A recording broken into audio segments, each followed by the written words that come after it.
Xero news on the rise, bringing wrestling to our eyes. WWE, AW in the spotlight, never telling us a lie. Accurate in every report, fans cheering into light. Xero news, our guiding light in the wrestling fight. Covering the ring with precision, no indecision.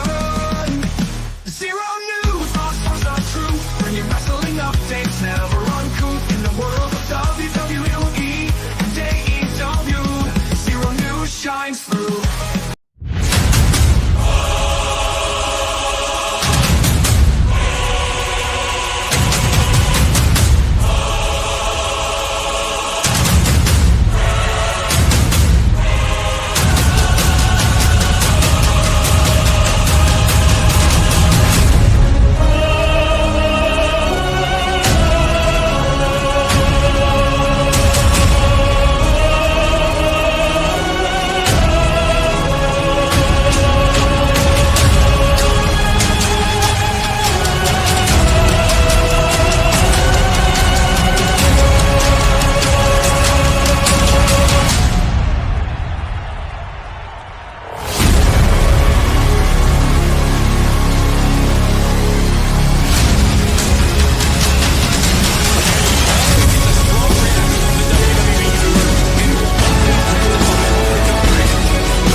Yeah, hello. This is the EVP Xero show. This is Xero here again, and before we get into it, let me get a chee-hoo, as Dwayne Johnson's been saying. As per normal, I'm joined by my co-host here, the EVP CJP.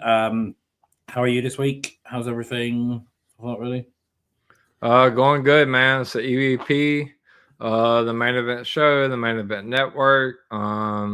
Host of Main Event Mondays. Glad to be here. Episode 2. Man, do we have a lot to talk about tonight? Can't wait to dive into it. We do. First of all, as well, I will just say, because I haven't actually said it on Twitter yet, but I'm going to say it now. Anyone, obviously, who is affected by anything going on over in LA at this moment in time, we hope you're all right and stuff like that. And anyone who's got family over there, hopefully you got out safely and everything, because what's going on over there at the minute is obviously wild. And yeah, so just make sure you stay safe and everything. That's for everyone here at the show and everything like that. So yeah, absolutely. So busy week of wrestling and stuff, and a busy week of news as well. First of all, Alexa Bliss is apparently on her way back.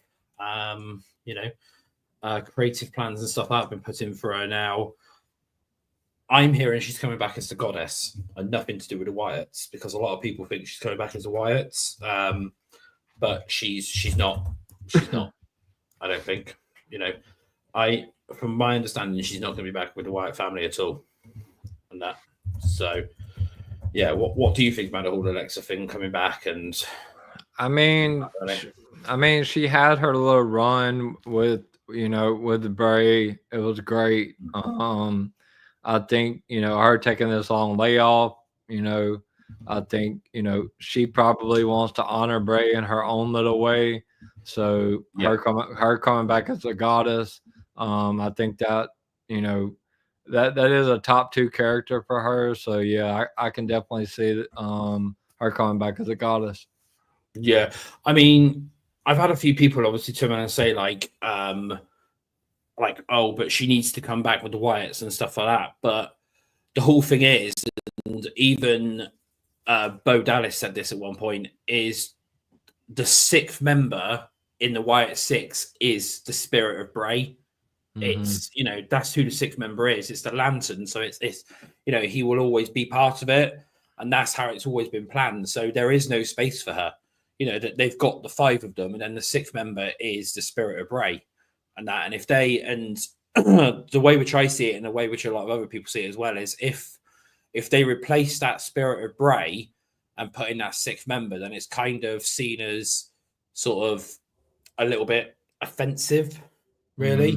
Towards Bray, and like it's a little bit of a sort of bad thing because it's getting rid of the spirit of Bray. Really, that's what that's the way which everyone sees it. So that's the main thing. We might as well get into another couple of bits and pieces then. So Raw this week. I do have to say the very first Raw on Netflix. Very corporate based show this week it was. As we can tell, it's all the faces won during the show, and it was very much of a thank you to TKO, thank you to Netflix and stuff like that. There was no storyline progressions, there was nothing really going on there and stuff, and it was just a mess, really. That's the thing.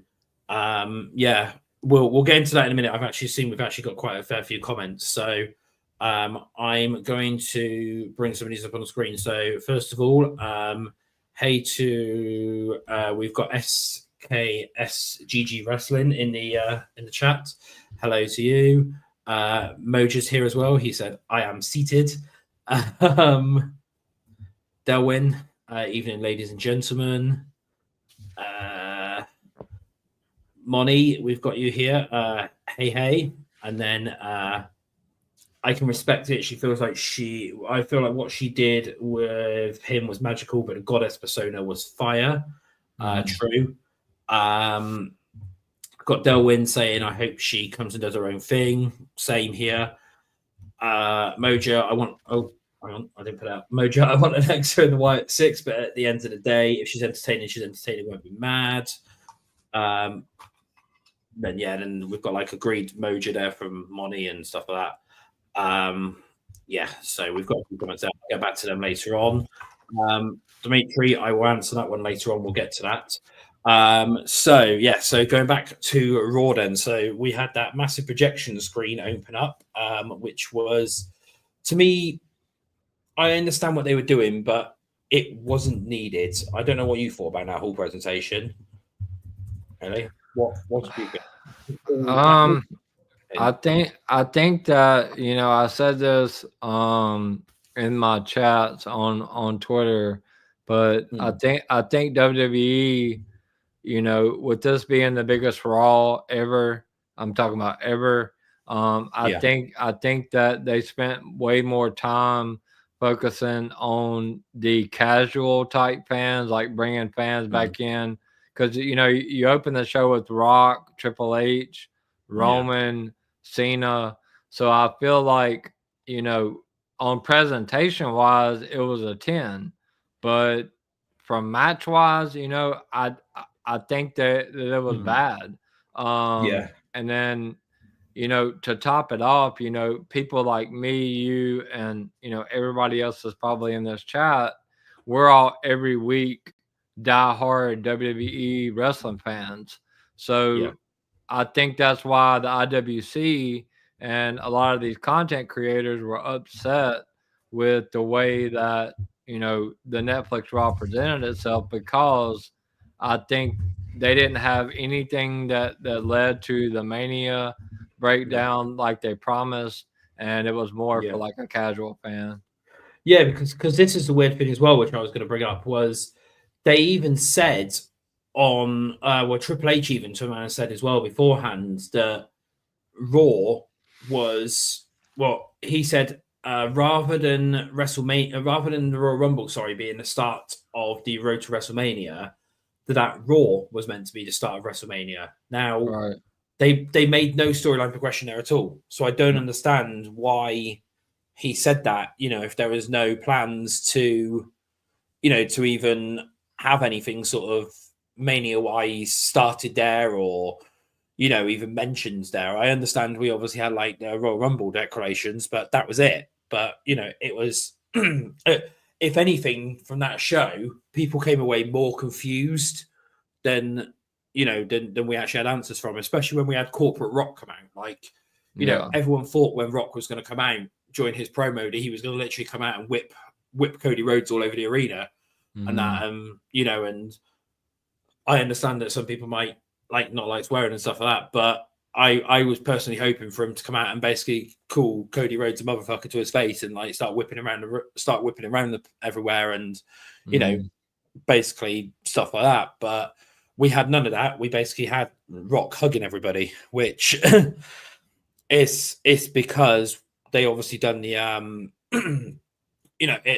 that was mainly because TKO and Netflix didn't want as somebody said, Netflix see The Rock as a movie star.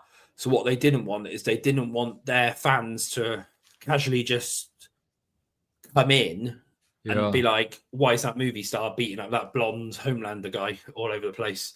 Basically, that was the thing. But they made a lot of mistakes there. And yeah, as Moni's just said in the thing, it was a hug of death that Dwayne gave. And that it was that was a hug of death. You've got everyone there. So yeah. And Moja's just turned around and said, I'm still fully with The Rock is trolling the IWC. He is trolling the IWC, but we'll get to that. So we moved on then after the Corporate Rock promo to the Tribal Combat match, where the true winner becomes the one true Tribal Chief. Now, going into this match, originally the plans had Solo Sikoa winning so they could then continue on the storyline, but obviously they decided to make it very corporate related and have all the faces win. So, they mucked that up big time. And they went back to Roman winning. And that was the only reason why Roman won, was because they wanted the faces to win, basically. Right. That was it. What did you think about the Tribal Combat match? Obviously, overall.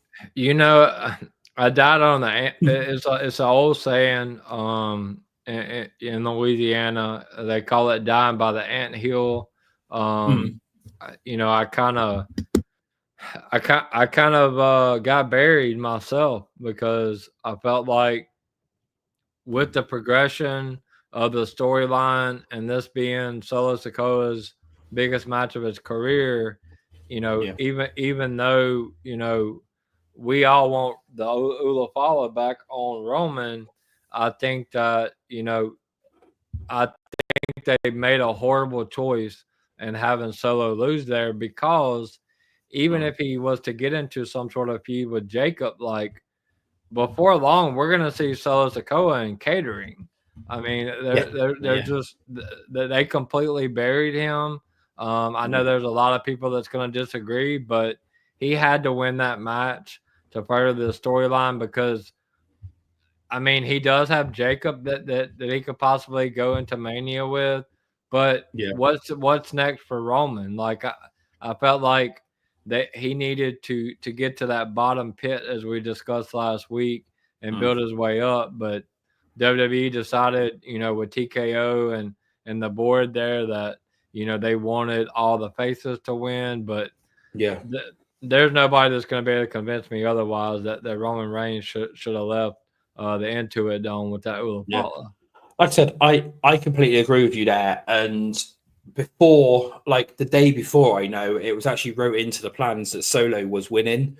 He was down to win so they could progress the storyline. But now it just seems that there was massive rewrites to the show just to please Netflix and TKO, and they've completely screwed. They've screwed plans again just because they wanted to please TKO and Netflix and stuff like that. They've completely now screwed up a couple of months worth of plans now, because where does Solo go next? And that where's exactly. It's like there's a lot of questions now. Is because the thing is as well is, even at the press conference afterwards, there was no mention of now Solo having to acknowledge Roman, because they had Roman and Paul Heyman on there, and there was no mention at all of that happening now, which was obviously part of the stipulation, which was meant to happen. So do we have that next? Because the problem is now is Roman's now not going to be on any shows now till the 27th. So are they now not going to have Solo on any shows now until the 27th? And then they're going to have Solo show up and acknowledge Roman on Raw? Or are they just going to completely skip over it and not do it that way? There's nothing, there's no progression to it at all. But yeah, I've gone off on a tangent there, but I did say beforehand that I would do. We then have John Cena's music hit. He comes out, he thanks the fans and Netflix. He then goes on to address the elephant in the room, as he calls it, regarding his 17th World Championship and him coming in and basically winning matches and wanting to win the Rumble, you know, wanting to main event WrestleMania, which was a lot of the stuff that's going around online now. Bearing in mind, I think the day before, Triple H even addressed this himself, and he turned around and said, John doesn't want this. You know, John doesn't want the number 17. John doesn't want, you know, he doesn't want to main event WrestleMania. He doesn't want to win the Royal Rumble. And Cena made that very clear himself when he came down here. You know, he then declares himself for the Royal Rumble match. But I hate to say, even with all these rumors going around, Cena's not going to be in a World Championship match at WrestleMania. You know, it's when I asked C, because I actually asked when that happened and when, you know, when all these rumors came out, basically, about the whole, you know, about everything that's gone on, and whether the plans have changed in that. And, you know, my exact wording was, where the hell's all this information coming from? And I was told that WWE are purposely sending out fake information to certain people to find out who's leaking. And number two as well is that the exact wording used was, they're pulling it out their ass, basically. You know, so just they're obviously seeing what's going on, and a lot of them are basically just pulling information out their ass and just guessing and stuff, you know. But yeah, from my understanding is, you know, they're not doing, Cena will not be in a match at WrestleMania, and if he is, it's going to be against Logan Paul. Obviously, he's going to have a Mania match, but it's not going to be a title match. If anything, it's going to be against Logan Paul. That's which we're going to. Next match, we had Rhea Ripley versus Liv Morgan, with obviously Dominic Mysterio and Raquel Rodriguez at ringside. Rhea walked away with the win, and then Dom went in to go and hug her at the end, and Rhea obviously low-blowed him. And then we now had that weird segment at the end where Undertaker's music hit. He came out on his bike, then he celebrated with Rhea at the top of the ramp, which was really strange. I don't understand why Taker was involved on that bit there. Any comments or anything on that Liv Morgan match? Well, the Rhea and Liv match, because again, there's been no progression from that, because I personally would have thought that Liv should have won, but no, apparently it was always wrote in for Rhea to win. I want to touch just a minute on the John Cena thing. I think that, you know, this is an important time for WWE. You know, this is the John Cena retirement tour, but if you go back and listen to Triple H's interview on Trina, like, he basically says it without saying it, that John Cena is back, and he's back, not back for to win titles. Obviously, you know, Cena's promo, which I feel like was probably changed because Logan Paul was supposed to show up. Yeah. You know, all these people in the IWC are clamoring for this Rock. I mean, not Rock, but Cody Cena match, and for Cena to get number 17. And I mean, I respect everything he's done for the business. He's one of the GOATs, but the man has not won a match since like 2019, 2018, something like that. So I think Cena is just kind of, I'm not saying he's like blowing smoke to the fans, but I feel like what he's doing is he's just doing his thing. And I don't see him winning the Royal Rumble. I don't see him winning Elimination Chamber. I think he's basically back to thank every city that he gets to attend and attend a lot of dates. But I don't see a title win for John Cena.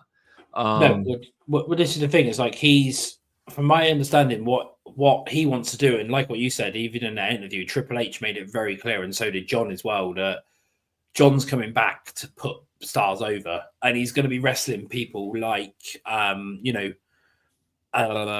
Mello and stuff like that. You know, you're going to have him wrestle Carmelo Hayes. You're going to have him wrestle AJ Styles when Styles is back. You're going to have him face off against, they want to do a match with CM Punk and stuff for him. And, you know, they also want to put him against other upcoming stars. Like you might even have him face off against Bron Breakker and stuff. It's the main reason why he's coming on in is to put these other stars over in his retirement year. He's not here to win anything. You know, he's obviously going to win the match here or there, but he's not going to do anything like that. And yeah, and I can see as well that TJ as well as Tamana said Cena versus Bronson Reed.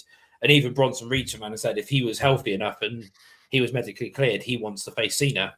And that would have been one of the matches. You know, if Bronson was in, we would have had that match. And that is simply what Cena is in for, is to put other people over. He's not here to win titles. He's not here to win anything else. It's, you know, it's going to upset people. And I can see there's been a lot of people a week saying, oh my God, Cena 17 in that. You're going to be very disappointed. Cena's not winning that 17. I'm going to tell you that now. Yeah. You know. and about the Rhea match, I went back and forth all week on that. I didn't really know how they were going to go with it. I'm not really happy about, I mean, I love the Undertaker, don't get me wrong, but yeah, Becky Lynch not getting into the fold, I really was kind of banking on maybe her interfering, maybe costing Rhea, because she doesn't really like either one of them. Everybody's like, oh, she's coming to help Rhea, but at the end of the day, like, she doesn't like either one of them. So I really felt like Becky was going to interfere there, which would lead to a triple threat match at Mania, because why do we want to do Rhea and Becky again? Like, I watched that match live night one last year. I mean, well, this is the stupid thing, right? And this might make you laugh, but I've seen a report this week. I can't remember who said it, but I've seen a report this week, and everyone's like, well, in this report it says that apparently it's just going to be Becky versus Rhea, and the main reason why they got the title off of Liv is because apparently WWE say no spot for her going forward. And I'm just like, what? Are you talking about no spot going forward for Rhea or Becky? No spot going forward for Liv, apparently. That's why they took the title off of her. Right. Well, they're like, this report to them, and I said, oh, she doesn't have a Mania spot. WWE doesn't see her worthy as needing a Mania spot anymore, and stuff like that. It's like, she's just come off of one of probably the longest runs that she's ever had with a title, and stuff like that, Well, at the end of the day, like, they could have, everybody was clamoring for this story to end, and I know it did go on a long time, but making that a triple threat match, you still, like, even though a lot of people don't like Liv, like, her character change was phenomenal. They basically carried Raw for a long time, and I feel like, Triple H did bad by her. I felt like she deserved some sort of spotlight at Mania, maybe going into Mania as the champ, even though she isn't winning at Mania. And then maybe having Rhea, win the belt there. So I think, they're doing wrong by Liv with that. But I don't think Liv is buried. I think, her and Raquel could possibly go for the tag titles. I think Liv has possibilities endless with the US and the IC title. So I don't think she's buried, but I think she was done wrong not being able to have that big Mania match that she's always wanted. She needs that thing. And the interesting thing is that match was originally scheduled for WrestleMania, and they simply decided to put it on that Raw again because Netflix and TKO were there. That was the only reason why. Until Netflix and TKO and that, like, done it that way, because notice how late it was announced into joining the Raw card, and that was because originally that match was scheduled for WrestleMania, so we were going to have it extended all the way through till then. And then that's that. They were also then going to insert Becky into that as well by obviously having Becky come back and then doing it that way. Then see, but now in my eyes, if they do decide just to stick it with Becky and Rhea, yes, everyone wants to see that. Well, yes, some people want to see that match in that, but it's like what we said. That basically means that Liv now has been pushed out of that main event slot you know, she's been completely down and stuff like that, and no plans for Liv is very surprising. You know, and that it's she's been getting all these, you know, she's been getting this great fan reaction, and she's got a massive fan base and everything. You know, it's ridiculous for them to say that, really. But yeah, we've digressed and we've got a lot to get through on this show. So we then went on to Drew McIntyre versus Jey Uso, with the winner being Jey Uso. Again, that makes sense with all the faces winning. Anything that you found from that match, really, for it? You know, I think it goes back to what you said at the beginning. You know, TKO, and the board and the Rock and all them. They wanted all the faces to win to make the show more presentable. I mean, Jay went into it. I love Jay. I think he could go on a run at 25, but I think you know, he was 0-5 against McIntyre going in. So getting a little cheap roll up win. I mean, I guess it could advance the story, but I mean, if you're booking Drew really hard to be the guy on SmackDown, like, why does he take a nail there? Like, I just I don't get the booking on that.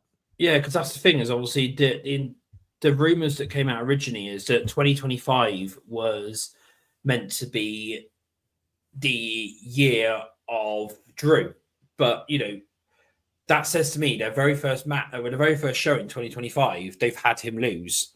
So you know, he should have won that one to continue on with this storyline now again, because you know, he was attacking everyone else on that, and obviously earlier on during the night as well, we've seen him on Dwayne Johnson's Instagram as well, where he leant in and said something to Dwayne, and Dwayne to him and said, "Don't worry, I'll sort it." Well, you know, I'll sort them out, basically. Now the thing is where he's obviously been pinned by Sammy. If he's now obviously going to SmackDown, they can't really continue on that Bloodline storyline. You know, they can't. You know, to me, that storyline's finished now, because Sammy has beat. Sorry, no, not Sammy. Jay has beat Drew McIntyre, so that's the end. You know, how else can they do it now? Because Drew's obviously been taking them all out, and now he's having to account by a face. You know, it doesn't work well.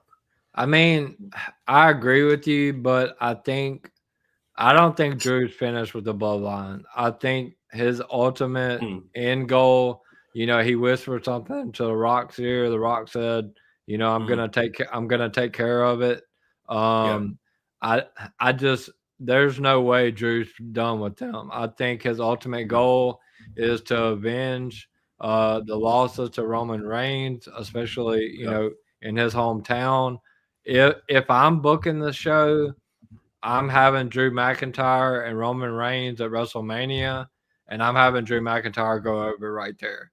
I know all the Bloodline fans, and I mean, I have a Bloodline shirt on right now, but you know, I'm a big Roman guy, but I think a lot of people just don't understand that he's not the same heel character he was when he held that title. And if they're going to make Drew the guy, then if they have that match, Drew has to go over there, and that's as simple as that. Yeah, well, that's the thing. Yeah, and I'll say this now is, going back to WrestleMania and Roman and stuff like that. I hate to say this, but I heard obviously the original plans was meant to be Roman versus Solo, Ula Fala versus Korea, and they actually had Solo winning at WrestleMania originally. And then what they were going to do was they were going to play into the whole thing of Roman leaving WWE, but he's not, and that would have been the way that they were going to get him to leave Raw, because technically he's on Raw now. So it was going to say leave WWE, but then he was going to leave Raw and then just go back to SmackDown again exclusively. And it was just going to be, you know, that whole thing of doing it that way. And then that way, and they were going to progress the Bloodline storyline with, you know, doing it that way. But then obviously then the plan was then scrapped then. And then they obviously then had Roman winning at WrestleMania in the end to then go on and SummerSlam and stuff like that. But yeah, originally they had it down that Solo was going to win and send Roman basically packing, and they were going to play into his real life, well, his contract situation, because as of yet, Roman hasn't signed a new contract, and his contract expires in April next year. Mm-hmm. So, you know, so they were going to obviously use that one and stuff like that. But, you know, Well, but the thing, the problem with that is if they had Solo win on Raw, then you build up to that story even more, and then you have Solo and Roman at Mania for the Ulafala and the career, and that at that point, after Solo has regained another pinfall over Roman, then you could possibly have Roman get the Ulafala back at that point, because you know he's taken that loss on the biggest Netflix ever, but they pushed it way ahead. I don't know where they go from here. I think that was a terrible booking move. Big time. Well, obviously, so we covered that one. What happened next then was obviously we had probably the worst mistake of the night that WWE made, which was having Hulk Hogan show up. And obviously, like, I don't even understand what they were thinking. I understand, he was a big name and stuff like that in the 80s and stuff, but they had him in a very blue state coming out in coming out as a Trump supporter and stuff. But I know obviously some people said it's not political because of Taker and stuff, but as well, Hulk Hogan's a very hated man. He's not liked, basically, let's just say, for that one. So he's, I understand the booze, I understand everything like that, basically. That's what they're at. I do have a small comment about the Hogan thing. I grew up in the 80s. I was a big Hulk Hogan fan in the 80s. Obviously, I'm not proud of anything that he said, and any scrutiny that he's been under. I'm not for that. I'm not for how he promoted the presidential election or whatever he did with that. But at the end of the day, despite all the differences, what people think of him, without him, would we really be where we're at today? I don't like him, and I'm not trying to be like, flipping on the other side of the fence. But I mean, I expected the booze, but from what I'm hearing from the internet, is they possibly could be bringing him back as Hollywood Hogan to maybe manage someone like Logan Paul or even Dominic Mysterio. I mean, that's that's what I was thinking. And that is, he's gonna come back and do that. He's going to be he's gonna come back managing somebody as a heel. So and Dom, putting him with Dom or putting him with Logan Paul, Christ, that place is gonna be bad when they both come out together. I mean, you got to bring him back as Hollywood, and I mean, there's if he's not with New Day, he has to be with Logan, and if it's not Logan, my pick would be Dominic Mysterio, because Hogan and Mysterio would just create massive heel heat. Yeah, I was going to say we on Uncut, obviously, which me and Bobby do, which was yesterday. We were jokingly turning around and saying, imagine that Hulk Hogan joins up with Judgment Day. Hulk in purple. He dyes hair black. Dye his hair black and stuff like and Hogan come out and join Judgment Day. That could be quite funny. And that coming out and going, oh yeah, brother, I'm going to come out and do that and stuff like that. But that was quite funny. So that was and then we move on then to the main event of the evening, which was Seth Rollins versus CM Punk. Punk walked away with the victory here. That's obviously the very first one of the trio of matches that they are going to be having, because as we know, Triple H does love a trilogy. So that's going to continue on now. That was the very first one, and Punk made that very clear that he wants more matches with Punk. He wants more matches with Seth. Seth's even to man said he wants more matches with Punk as well.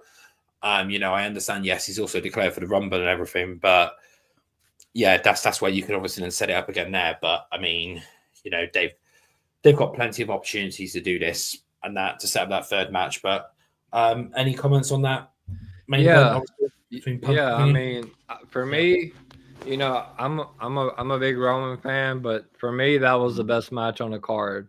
Yeah. The only thing I didn't really care for was, you know, Punk beating him with his finisher. But I think long term that can help because we got to get Seth heel.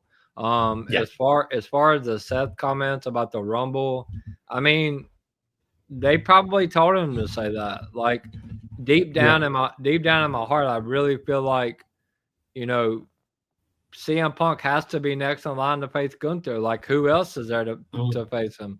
So Yeah. I think we get a Punk win against Gunther before Rumble because I really don't think they're gonna have Punk, Rollins, Cena, Rock, Hogan, all those in the Royal Rumble at the same time. I really feel a title change coming with Punk winning the title before Rumble. Makes sense in that, and yeah, it's something's going to go down. And like what I said, I think the other day in one of the chats was the 27th is going to be a big show, obviously, which is the go home show. So far, there's hardly anything announced for that. So I mean, you know, they've got Goldberg coming back in and stuff like that. Then, so if Goldberg's going to be on that show, then maybe they do Punk versus Gunther on that show, and then that's where Goldberg shows up and. Or Punk win, basically. Or you know. They could do Gunther Punk at Saturday night's main event because it's in Texas. It's only 40 minutes from Gunther's house. Yeah, I mean from Goldberg's house, and you know everybody's gonna be like, oh, they're not gonna have a big title change on Saturday night's main event. Well, Goldberg could cost Gunther the match, and then we could get the big promo on the 27th. Leading up to the Mania match with Gunther and Goldberg. I like that idea. Because that's the other thing as well that obviously people need to take account of is Saturday night main event. If they do that match day, where Goldberg actually lives is he lives in Texas, and I think it's about 40 minutes or something away he is. So I mean, you know, they can easily have him show up then, basically, you know, and just sort it out then, really. And then that would then also explain why he's there on the 27th as well, because then he can then address then everything, couldn't he? And like officially sort of challenge Gunther for WrestleMania that way. That's when they could do it then. Yes, that's that. Anyway, that was Raw. Overall, it was an all right show, but it was very corporate based, really, in the end. Just another quick thing then before we go ahead. So obviously also this week as well, I forgot to mention this at the beginning, is the Royal Rumble in 2026 got announced for Saudi Arabia. What's your thoughts on that? Because I know a lot of people are hating on that because they're like, but what about the women? What about the women and stuff like that? You know, but it's, you know, it's, yeah. What do you think? That's a really touchy subject. I mean, as WWE fans, we got to realize that, you know, Saudi Arabia is paying a lot of money to WWE. And at the end of the day, they care about the fans, but they care more about the money. I figured that probably we were going to get a Mania there at some point. We will. Trust me. I don't know about the whole women's thing. I mean, I guess if they dress appropriately to their standards, they could still pull it off. I don't really want them to do a 2-night event there. I think that's too much. But I mean, I'm not for it, but I'm not one of those IWC that's like, oh, well, you know, they're doing it in Saudi. Like, I'm not watching none of that. The thing would be, though, as well, is it wouldn't just be a 2-night event. It'd be a 3-night event because you'll have the 2 nights of Royal Rumble there plus then the Raw afterwards. True. So it'd be a 3-night event in Saudi. That'd be the thing. So, because in that way, then they can then travel back then on that Raw afterwards. I mean, I will say this as well, is obviously, like I've been saying this quite a lot this week, is WWE get paid per Saudi Arabia show $50 million per Saudi show. So at the end of the day, what Saudi wants, Saudi gets. You know, they've made strange requests in the past for superstars and that for which were dead at the time. You know, I think at one point a couple of years ago, they requested that they wanted the Ultimate Warrior after he had died. And wow. You know, And WWE were like, well, we can't give you that one, but we'll give you Undertaker instead. Right. And they were happy with that. So, they make requests at any time, and what they want, they get. So, if the reason why they would have got this Royal Rumble match would basically the Saudi government would have come and said, we want a Royal Rumble, and WWE would have gone, okay, you've got a Royal Rumble. And then obviously they'll probably then turn around and say, oh, we want a WrestleMania, and they'll be like, okay, here, have a WrestleMania. That's how they do it. Is when you're paying 50 million per show, you get what you want, basically. No matter how much it annoys the fans, that's the that's the thing. So yeah, I'm afraid to say that, but that's the way forward. So let's move on then. So obviously we also then had NXT New Year's Evil this week, which was on Tuesday. I'm going to go through this quickly. So we had Julia versus Roxanne Perez for the NXT Women's Championship match, and Julia is now the new NXT Women's Champion. Did you end up watching NXT New Year's Evil? I did. Yeah, fair enough. Yeah, I didn't know if you watched it in the end. Any comments on that match, really? I think it was great. The only thing I'm not a big fan of is I think WWE at sometimes try to overdo things when they start a new era like Netflix, to where they have 3 women's title changes in a matter of 4 days. But yeah, but Julia is the real deal. I think it's beyond past time for Roxanne to come to the main roster. So yeah, it was the right call. Yeah, that's true. Yeah. Yeah, she'll be up soon. I think she's heading to SmackDown personally. Moving on then. So we then had, it was Kalani Jordan versus Lola Vice versus Cora Jade versus Stephanie Vekora for the number 1 contenders match for the Women's North American Championship, in which Stephanie came away with the win. Even with that though, she is still not number 1 contender yet because of something that happens later on in the night, which we'll get to. But what did you think about that? I mean, I agree. Stephanie should have won that one. She's going to win that title, I think. Yeah, I think Julia and Stephanie. I love Lola Vice. I love Jada Parker. She's from my home state. But I think Julia and Stephanie separate themselves from the rest of the top of the line roster. I personally would love to see a Julia Stephanie Valcour championship match in the future. So yeah, I was okay with it. Yeah. And then obviously then the next one then that we are moving on to then it was Fatal Influence versus Shotzi, Gigi Dolan, and Tatum Paxley, in which Shotzi actually pinned Fallon Henley, which then later on in the night then leads to Ava declaring that next week on NXT it will be Shotzi versus Stephanie Vekora for the actual number 1 contendership. That way. Was that the right call, do you think? Having Shotzi basically pin that one and go on and try and do that? Or do you think it should have been Fatal Influence, or what, really? Yeah, I mean, I really think Shotzi, she had her chance on the main roster. She went down to NXT. I think this is a big opportunity for her. She's been working a lot at the PC. I think it was a good call for that. But I don't see her beating Stephanie Valcour, at all. No, I don't know. No, Stephanie Vekora is going to go through and qualify. I can sense that now. That one. We then move on then to Charlie Dempsey with No Quarter Catch Crew versus Lexis King in a British round sudden death match for the Heritage Cup. So basically, it was just a one-on-one match. That was it. Basically, I don't even understand why they didn't come out and say it was just a normal one-on-one match for the Heritage Cup. That would have been so much easier. In which obviously Lexis King has come away as the winner of that, so he is now the Heritage Cup champion. I think Leo, obviously, who's part of the team as well, where he brought up a good point, what's even the point of the Heritage Cup? It's I understand it's another thing for them to wrestle for, but I can't really see the point in it. To be fair, I don't know whether you can see a point there or that. Or I listen to Leo. I mean, he struck everything. I agree. Alexa King. I think that was the right choice, but I think they need to really just scrap that whole Heritage Cup thing. Honestly. It's ridiculous.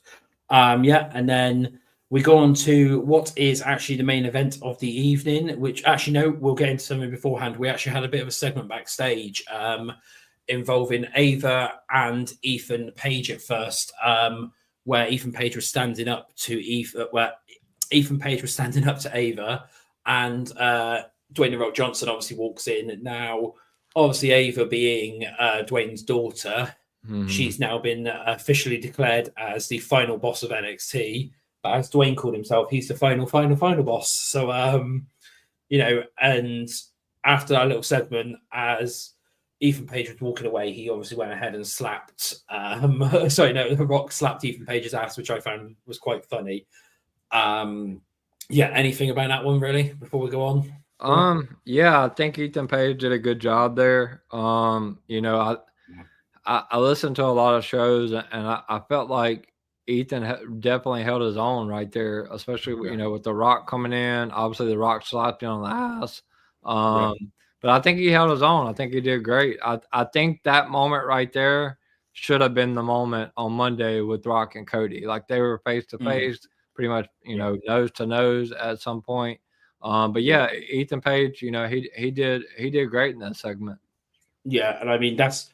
I can't remember where I said it. It could have been on the space with ATD this week. Was that's your Ethan Page rub? Ethan Page has got our rub now. He's now going to go up to main roster at some point, and he's going to be elevated to the top.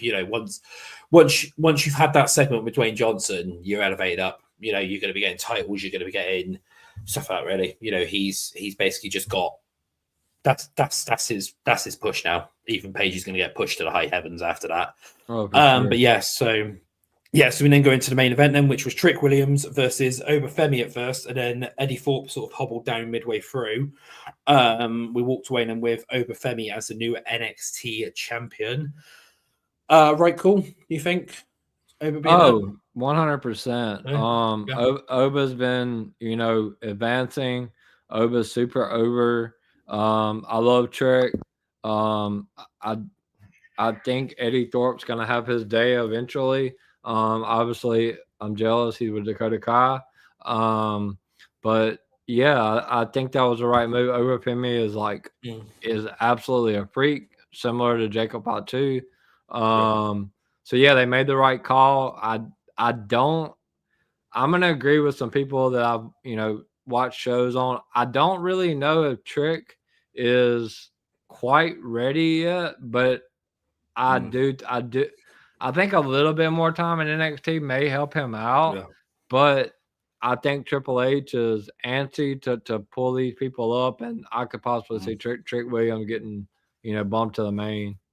Yeah, same. Yeah, I can see, because part of this trade thingy, because the trade's not been finished off yet. Now he's lost the title. I personally can see Trick coming on up and potentially having something going with Melo on SmackDown. That's the way which I can see it. It's that's what I can see, and I will say that's just my personal opinion for anyone listening out there. So if anyone just says, "Oh yeah, Trick's coming up to the main roster," and that, I haven't confirmed that. I'm just saying, that's just my main thing there. And that I say that because I know a lot of people come away from this space as, "Oh, Xero said this one, Xero said this and that one," and that. But that's just what it is there. And then we move on then from that to the Dwayne The Rock Johnson segment. He showed up on NXT. That was a massive rub for NXT. He basically came out, and you could tell we had the final boss back. It wasn't corporate rock like what we had on the Monday. He was coming out. He was swearing all over the place. He was, he was dropping the F-bombs. He was, he made quite a few interesting comments as well when it came to the Cody Rhodes thing. I don't know if you've seen the unedited footage, but CW's released the unedited footage of what he said. And basically, when they mentioned about Cody, him drinking with Cody and that, basically Dwayne turned around and said, "You know what? I can do what the fuck I like," basically, and Cody knows what's fucking best for him. And it was along those lines, and they and he made a quite interesting comment of he's 20 steps ahead of Cody Rhodes. So even knowing that everyone thinks that Cody and Rock story's finished, it's not. Rock is coming for Cody, and that he's made that very clear several times. He is coming for Cody, no matter how much he hugged him on Raw or whatever, you know, that is your next match. That is your WrestleMania match. Is Rock versus Cody. Yeah, you know, I think there was something I saw today on X where you know The Rock obviously said he's 20 steps ahead. I mean, that's great for NXT. That was a massive rub. But people are like, oh, well, Roman's going to appear on the 27th, and that's 20 days ahead. Like these people, they, you know, I don't mean this in a rude way, but these people they gotta slow down. You know, with this Rock and Roman stuff, because they don't realize that when we get that match, like, yeah, the bloodline will still be there, but is it really gonna be what it is now? It's not. No. It's not. And this is the thing is Roman himself has turned around and said once he's faced Rock, that's it done. The bloodline is done. So I tell you now, if we get it at WrestleMania 41, you have no more bloodline after WrestleMania 41. That's why it has to be at 42. That's why I try to stress it to the people in the chats and the people I talk to on X. Like everybody's like, oh, we waited 3 years. Like, and I get it. Like, I'm frustrated about that too. Yeah. But what people don't understand is even though, you know, there's still a lot of Samoans to come up, like when Rock and Roman are done, this bloodline story, it's not over, but it's never going to be the same ever. Yeah, no, yeah. You're never going to have it back and stuff like that again. But yeah, so that was NXT Stand and Deliver. I do have to say, I say NXT Stand and Deliver. No, it wasn't. It was NXT New Year's Evil. Yeah, sorry, I'm keep coughing again. I'm just getting over my illness still. It's the last day of it today, hopefully. Yeah, NXT for me was a much better one, basically. It was a much better show than what we had on Monday. I hate to say that, but Monday was very corporate and I didn't like that show one bit. It was, yes, it had some good matches on it, but it was very corporate. It didn't lead to anything. So NXT for me was the better show of the week. I don't know what you thought, really. Oh, 100%. Besides, they finally, after about 6 or 7 teases, had Tiffany Stratton cash in. She is, the problem, and maybe you can kind of clarify this, you know, short term, but the problem I have with this is now Tiffany, to me, seems more like a face. So I know they're bringing Charlotte back, and they're going to bring this dark Charlotte player that we've never seen before, Persona. But I think Tiffany has to convert over and become a face for the Charlotte. She will be. Yeah, she will. She'll be a face and stuff. And the unfortunate thing is now is yes, she's won it now, but we all know that when Charlotte Flair comes in and she has that match at WrestleMania, that Charlotte Flair's going to dethrone Tiffany. We all know that, don't we? You know, it's what's 100%. happening. You know, that's what, you know. So Charlotte's going to walk out from that match to that one. Now then, before we end the show today, then we do need to go through the next stage then, which is the ratings one. That's our lovely little ratings graphics there. So ratings this week, I'll quickly run through these. So we had on Saturday last week, we had AEW Collision. They done 345K, so pretty bad basically for them. That was actually appalling, actually, really, for them.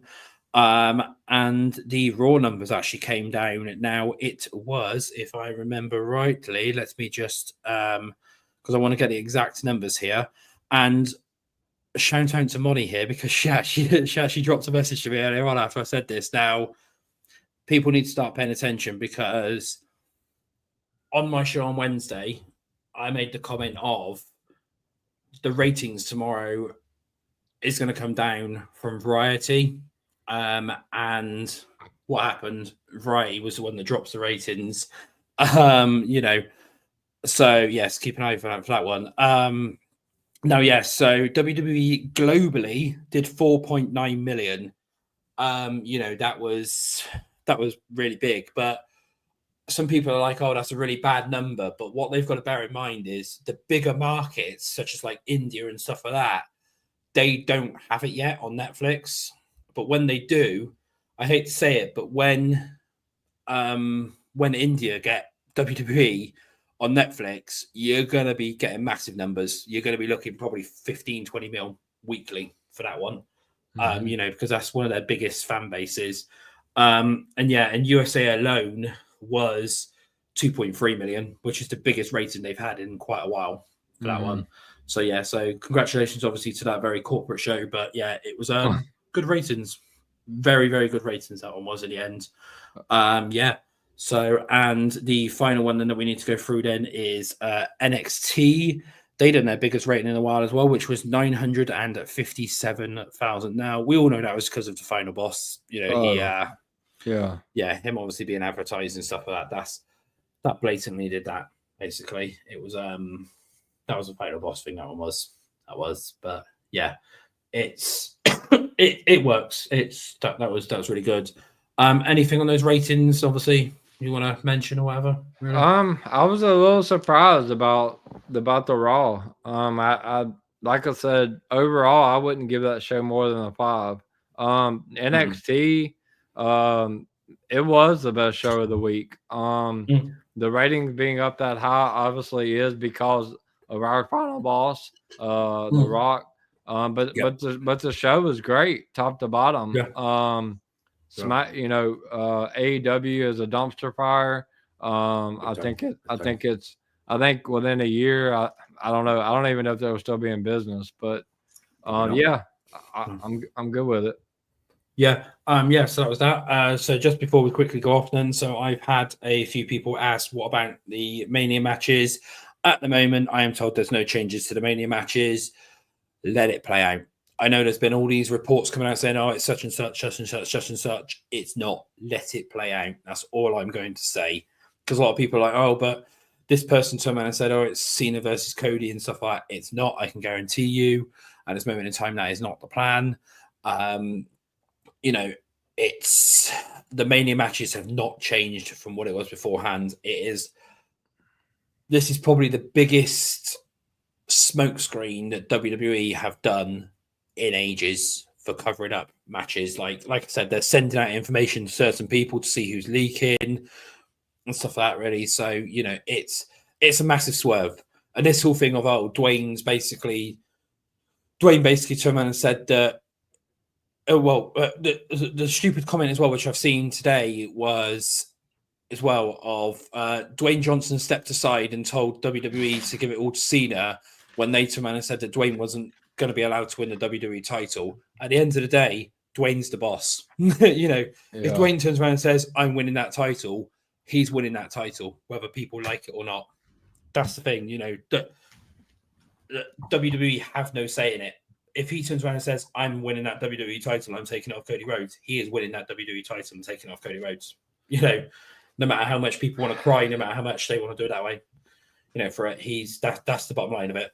And, the only two questions I would have towards Mania because of the way they booked Monday. I know the original plans was Solo, Roman for the Ulafala career, and then Rhea, Liv, Becky, and a triple threat. I don't know how they get there with those two, especially having Rhea, win the title back unless Liv asks for a rematch. And then Becky's like, no, it's my turn. They could turn it to that angle, but I don't know. How do you think they can manage to pull Solo out of that hole that he was buried in Monday? Yeah, I've got no idea. It's going to be very difficult for them to do it. Very difficult, but I know they'll find a way, basically. That's the thing. Just one quick thing. I've seen one of the comments from Cam at the Cam from the Discord. Just quickly, I will just answer this one. I just got here a Roxanne and Trick getting called up to the main roster since they lost now. Roxanne is, yes, I do believe she's going to SmackDown. Trick, not 100% sure on. Possibly. I get to find that one out. So that's that one. That's the end of the show this week. Again, as per normal, we'll be back next week. Unfortunately, we don't have any signs or anything like what we have over on the other show. Don't forget to like, subscribe, mention this show to your family, friends. Viewership wise, we're doing pretty good for this. I do have to say, please make sure you tune in if you can do. Please, thank you for showing up again. Keep an eye out for some exciting updates coming up soon. You got anything you want to plug or anything quickly, or? I mean, yeah, thanks Xero for allowing this show to happen. Thanks to everybody. You know, the last 2 weeks we had an outstanding show out. Last Thursday we had over 100 and something views on YouTube. Hundreds of comments. We love to see that. It's only me and Xero got plans. You know, it's only going to get bigger and better as we approach Mania season. So thank you to everybody, and always tune in to the Team Main Event Network on Mondays and also on Fridays. Yeah, that reminds me as well. I will just say, after this show, make sure you do go over, and I think I tweeted out the link earlier, but I will do it now. But go and join Kyle's space now on Twitter, where he is talking everything women's wrestling. So I might see you over there. I'm not sure whether I'll be joining that one. I might do in a minute, but I'm not sure yet. But yeah, thank you everyone for tuning in, and we will see you next week. See you later.